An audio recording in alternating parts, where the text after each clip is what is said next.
चाहिँ ट्रान्सफरको प्रोसेसमा ट्रान्सफरको फर्स्ट स्टेपदेखि लास्टसम्म पुरा सो फर्स्टमा मैले सुरु गर्नुपर्दा चाहिँ हामीले चाहिँ कतिवटा युनिभर्सिटीहरू हेरेको थियौँ कि कता जाने के गर्ने होइन सो हाम्रो पनि अप्सनहरूमा टेक्सस थियो जुन चाहिँ एभ्री नेपाली इन्डियन स्टुडेन्टहरूको अप्सनमा हुन्छ तर हामीले टेक्सस किन चुज गरेनौँ त भन्दा भनेर त कसरी किन हामी चाहिँ टेक्ससमा धेरै नेपालीहरू भएर कम्पिटिसन चाहिँ धेरै हाई हुन्छ हामीले केही गर्न पनि चान्स पाउँदैनौँ कि भन्ने एउटा उतो भएर सो हामीलाई चाहिँ टेक्ससभन्दा अलिक बाहिरको एनसी पनि त्यस्तो दिमागमा आएको त थिएन तर पछि आएर चाहिँ हामी एनसी अनि टेक्ससमा कन्फ्युज भएको थियौँ सो त्यही हो टेक्ससमा धेरै कम्पिटिसन भएर चाहिँ हामीलाई चाहिँ अलिक डिफ्रेन्ट पेस जानु मन लागेको म चाहिँ स्प्रिङ ब्रेक हुन्छ हाम्रो 1 हप्ताको मार्चमा अनि त्यो बेला नर्थ क्यारोलाइना आएको थियो दिदीकोमा अनि त्यो बेला अब दिदीले देखाउने बेला हुन्छ नि हामीलाई सबै लाइक राम्रो मलाई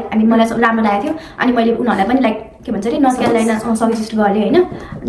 त्यही हो अनि त्यसपछि हामीले एप्लाई गऱ्यौँ अनि एप्लाई गर्नको लागि चाहिँ हामीलाई कति धेरै त्यो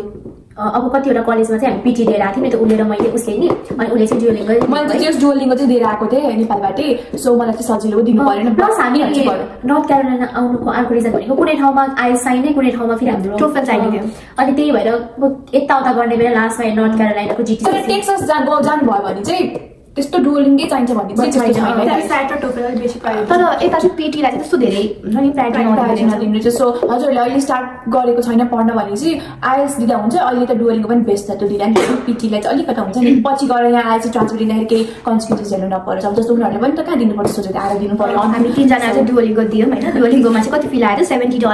हाम्रो ट्रान्सफर प्रोसेसमा फर्स्ट हाम्रो खर्च भनेको त्यही $70 डुओलिङ्गो दिनको लागि एप्लिकेसन फी $50 $40 सो त्यही फर्स्टमा एप्लिकेसन चाहिँ तिरेनौँ फर्स्टमा हामीले डुओलिङ्गोहरू गऱ्यौँ होइन अनि कति 105 चाहिँ चाहिएको थियो हाम्रो कलेजको लागि चाहिँ मिनिमम अनि हामी 3जनाले एकै दिनमा दियौँ त्यो डुओलिङ्गोको पनि स्टोरी डिफ्रेन्स आइमिन हुन्छ नि त्यो बेला कति हुन्छ नि हामीले प्र्याक्टिस गऱ्यौँ त्यो लास्ट त्यो ट्रान्सफर गर्ने स्टेज चाहिँ अलिकति प्रेसराइजिङ हामीले जहिले एक्जामहरू सकाएको अब लास्ट चाहिँ चिल गर्नुपर्छ भने के सोचेको तर अनि एक्जाम भ्यायो अनि त्यस पछाडि हामी ट्रान्सफरको लागि सबै डकुमेन्टहरू पनि भइसकेको थियो तर हामीले चाहिँ फेरि अपार्टमेन्ट नपाएर अर्को जान्छ त्यही भएर तपाईँहरू पनि कति ट्रान्सफर हुनुहुँदैछ भने पहिल्यैबाट यो कुराहरू सबै प्लान गर्नुहोस् अब यतै कसैको सोचाइ नर्थ क्यारोलाइना छ भने चाहिँ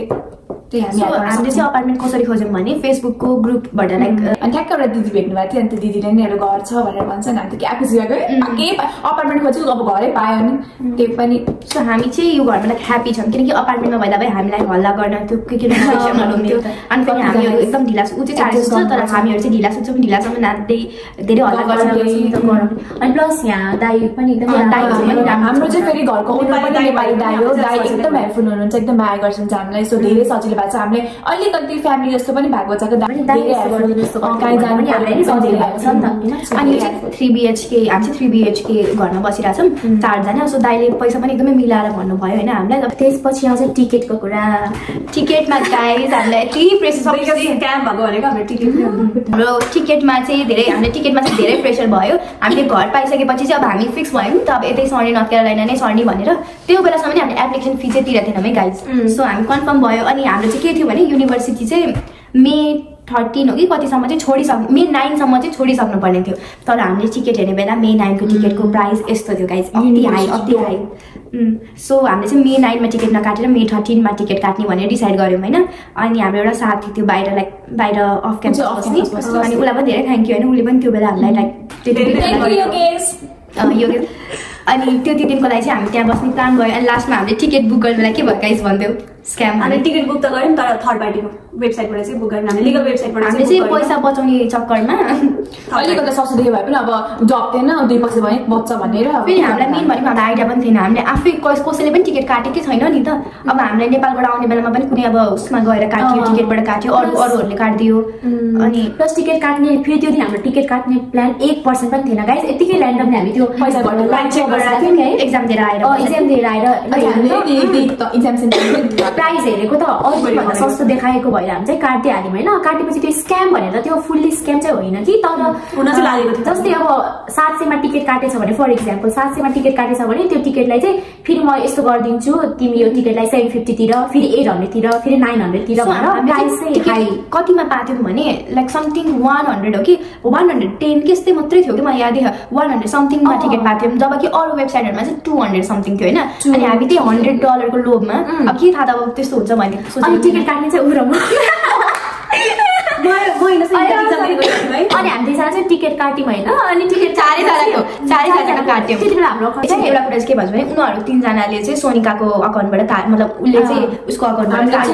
ट्रान्सफर अनि मेरो चाहिँ मैले चाहिँ मेरो दिदीको क्रेडिट कार्डबाट टिकट काटेको थिएँ है। यो चाहिँ अनि त्यस पछाडि चाहिँ के भयो भने टिकट काट्यौँ रुममा गयौँ अझै खुसी भएर सब साथीहरूलाई पनि नाच्यो त यति सस्तोमा टिकट पायो भनेर होइन। अनि फेरि एकछिन पछि चाहिँ टिकटवालाको के फोन आयो भनेपछि यो टिकट चाहिँ तिमीहरूले पाएको यदि त्यो सिट खाली भयो भने चाहिँ पाउँछौ नभए चाहिँ तिमीहरू पाउँदैनौ भन्ने जस्तो कुरा भयो। त्यो टिकट चाहिँ कस्तो रहेछ भने लाइक त्यो प्लेनमा सिट खाली भयो भने चाहिँ हामीलाई राख्ने रे यदि त्यो सिटमा त्यो प्लेनमा सिट खाली छैन भने चाहिँ सेड्युल गरिदिने नि होइन वेट लिस्टमा हालेको लाइक वेट लिस्ट अनि यदि त्यसमा सिट छैन भने चाहिँ हाम्रो सेड्युल गरिदिने रे क्या। सो हामी त कहिले जाने के गर्ने त्यो दिनमा सिट भएन भने अनि के गर्ने हामी चाहिँ एयरपोर्टबाट फेरि फर्किने जबकि हाम्रो युनिभर्सिटी र एयरपोर्टको डिस्टेन्स चाहिँ 1 देखि 1.5 घन्टा भयो। अरू ठाउँमा 200 मा पाइरहेको थियो हामी लोभ गरेर 110 मा काट्यौँ। पछि तिनीहरूले फोन गरेर के भन्यो भने तपाईँहरूको चाहिँ वेट लिस्टमा छ अरे। अनि मैले खै मलाई एक्कासी त्यो चेक गर्नु मन लागेन चेक गर्ने बेला फोन गर्दा भने रिभ्यूमा चाहिँ अनि यो त स्क्याम हो यताउता भन्नु लाग्यो। अब त्यस्तो भनेपछि त अभियसली डर लाग्छ नि त किनभने हामी एक त झन् अलरेडी यति ढिलो जानु लागि थियौँ त्यही अलरेडी सस्तोमा पनि थियो नि त। सो स्क्याम हो जस्तो हामीलाई पनि लाग्यो किनकि कमेन्ट भरि एउटै कमेन्ट थिएन चाहिँ जसमा चाहिँ यिनीहरू राम्रो हो भनेको क्या। सबैमा they are Indian scammer they are यस्तो गर्यो उस्तो गर्यो। त्यस पछाडि फेरि हामी दुईजना मिलेर चाहिँ त्यसलाई फोन गऱ्यौँ होइन। फोन गर्ने बेला चाहिँ त्यसले तिमीहरूको टिकट चाहिँ वेट लिस्ट हो तिमीहरू यदि खाली भयो भने चाहिँ जाने नभए चाहिँ तिमीहरूलाई हामी अर्कै दिनको टिकट पारिदिन्छौँ भन्नु भन्यो। त्यही पनि अनि जस्तै त्यो दिन चाहिँ 2 जनाको सिट खाली छ भने 2 जना जाने अनि अरू चाहिँ नजाने। यो त अब झनै भएन नि त हामी त न्यू कमर हामीलाई त्यो पनि थाहा छैन। अनि यतिकै एयरपोर्टमा गयौँ अनि तिमीहरू छैन भनेपछि कि हामी चाहिँ सुटिस लिएर फर्क्यौँ त्यस्तो पनि हुँदैन नि त। त्यही माथि हामी युनिभर्सिटीमा पनि बसिरहेको थिएनौँ साथीको घरमा जस्ट मे 13 सम्मको लागि भने त्यो साथीहरूको पनि त्यति दिनसम्म मात्रै त्यस पछाडि हाम्रो त्यो टिकटवाला के भयो त्यसको फोन गर्ने बेला फेरि हामी बौलाहरूले तिनीहरूले हामीलाई म्यानिपुलेट गर्यो गाइस। के भन्छ तिमीहरू 100 थियो होइन त्यसमा 300 थप भनेको थियो क्या 300 थप अनि तिमीहरूको टिकट चाहिँ कन्फर्म हुन्छ अरे। हामीले 200 मै टिकट पाइरहेको थियौँ अझ हामी 100 मा किन्यौँ त्यसमा पनि 300 थप अरे क्या हामीलाई। अनि त्यसपछि उसले मैले के भन्नु भने वी आर इन्टरनेसनल स्टुडेन्ट हामीले तिनीहरूलाई हल्का इमोसनली ब्ल्याकमेल गर्न खोज्यौँ हामी दुईजनाले काट्यो नि त सो हामी त पुरै हात कामी सकेको लाइक टिकटवाला चाहिँ हामी यताउता गरेर 300 कति जति पर्यो 383 यस्तै कति पर्यो लगभग 400 जति पर्यो होइन। त्यस पछाडि हामीले इमोसनली ब्ल्याकमेल के भनेर गर्यौँ भने हामी इन्टरनेसनल स्टुडेन्ट हो अनि हामीसँग पैसा छैन यति धेरै नलिने अरू वेबसाइटहरूमा चाहिँ 200 मै पाइरहेको छ अनि अब अहिले हामीले यति थप्यो भने त हाम्रो टोटल 400 जति पुग्न गइसकेको थियो कि गाइस। त्यो हुन्छ नि पर हेडको 400 परिसकेको थियो अनि हामी त्यस्तो भनेपछि उनीहरूले ल नि त तिमीहरूलाई डिस्काउन्ट दिन्छौँ रे। अब उनीहरू रियल भइदियो भयो कहाँ त्यस्तो लाइक हामीले त्यति भन्दैमा उनीहरूले डिस्काउन्ट दिन्थ्यो प्लस त्यो पैसा पर्यो होइन। त्यस पछाडि चाहिँ हामी कति दिन त खुसी भयो ल छर्दै मलाई पाइसक्यौँ टिकट भनेर होइन। अनि त्यस पछाडि फेरि कति दिनपछि फोन गरेर अनि तिमी कति पैसा थप भन्छ त्यति बेला त लाइक 600 पर हेड पढ्न जाने टाइपको पैसा भन्यो कि। अनि त्यसपछि चाहिँ कस्तो हामीलाई पनि अनि कतिजनाले चाहिँ होइन तिमीहरूले जति पैसा तिरे पनि तिमीहरू अझै पनि वेट लिस्टमा छौ भनेर अझै उनीहरू मैले कति वेबसाइटमा पनि टिकटहरू चेक गरिरहेको थियौँ होइन। अनि लाइक एभ्री 2-3 डेजमा चाहिँ कल गरेर चाहिँ पैसा थप तिमीहरूको यो छैन भन्ने कहिले के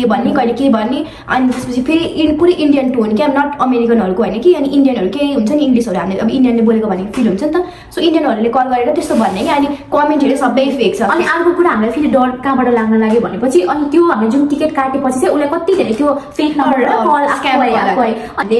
त्यो टिकटवाला कुरा भयो त्यसमा स्क्याम जस्तो लाग्यो भने चाहिँ मैले चाहिँ मेरो अकाउन्टबाट काटेको भएर मैले आफ्नो ब्याङ्कलाई फोन गरेर अनि यो टिकटवाला चाहिँ स्क्याम हो जस्तो लाग्यो अनि के गर्नु मिल्छ भनेर भन्दाखेरि उनीहरूले चाहिँ हामी चेक गर्छौँ होइन रिभ्यू गर्छौँ यदि यो स्क्याम हो भने चाहिँ तिमीलाई तिम्रो पैसा फिर्ता आउँछ नभए चाहिँ हुँदैन भनेर भन्यो होइन। अनि ब्याङ्कले चाहिँ रिभ्यू गर्न पनि अझै 10 दिन 12 दिन लाग्छ भनेर भनेको थियो। तर हाम्रो त्यति बेलासम्म त टिकट लाइक यता आउने टिकट भइसकेको थियो नि त। अनि त्यस पछाडि चाहिँ अनि होइन हाम्रो फ्लाइट यति गते छ अनि योभन्दा अगाडि गरिदिनु मिल्छ भनेपछि चाहिँ उनीहरूले लाइक जे 2-3 दिनमै गरेर है। अनि अब उसको अब 3 जना 3 जनाको त उसको अकाउन्टबाट उसले त ब्याङ्कलाई भन्यो तर मेरो त दिदीको क्रेडिट कार्डबाट गएको थियो अनि मैले दिदीलाई भन्दा दिदीले रिफन्ड गर्न मान्नु भएन